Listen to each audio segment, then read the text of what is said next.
Who is Jesus? To a large proportion of the world's population, he is the Son of God and Savior of mankind. To others, he's a prophet, a teacher, and a miracle worker. To many others, he's a name from history, the principal character in many famous stories. He is all of these things, but now in 2025 his words are suddenly more relevant than ever, when science and religion come together. If you're one of the people who only know his name or one or two stories, I would suggest that you find out a little more about him, as it may help you understand what I am about to reveal. Societies change, cultures change, and once in a while, a revelation takes place. Let us go back to around the year 1900 when a collective idea formed with the name New Thought. You may have heard the names of Dr. Joseph Murphy or Neville Goddard, both of whom were leading lights in this revelation. And what was the basis of New Thought? Quite simply, the teachings of Jesus Christ. Isn't that incredible? So what led the development of New Thought? Let's look at one of the most stunning lines in the New Testament.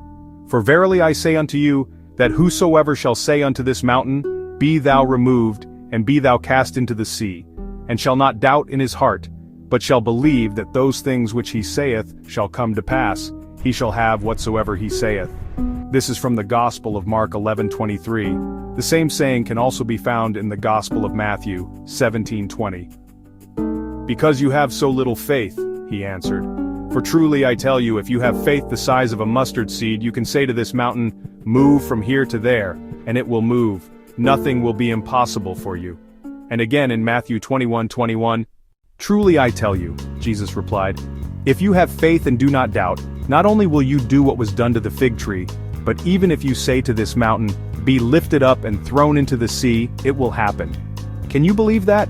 Can you move a mountain and throw it into the sea just by believing that you can?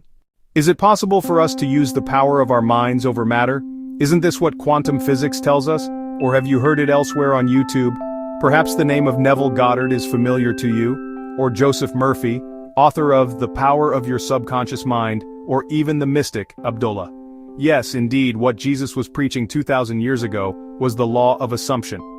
We may add a new title to Jesus' names: Son of God, Savior of mankind, Teacher of the Law of Assumption. I hope you have found this video informative and helpful. Please let me know your thoughts in the comments and subscribe to see more of my videos. I will end now with a final word from Jesus, recorded in Matthew 9:29. According to your belief, is it done unto you. Praise be to God.